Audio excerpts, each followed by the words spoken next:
भीतर कोई गो शेरवा बा।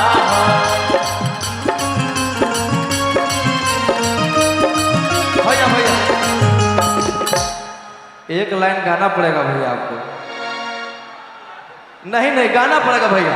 अरे एगो शेरवा जेल के भीतर कोई गो शेरवा बा।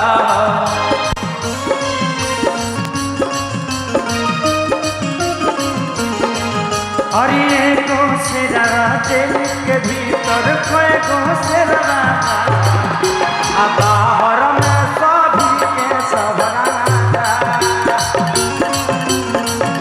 के भीतर कोई गो शेरवा बा।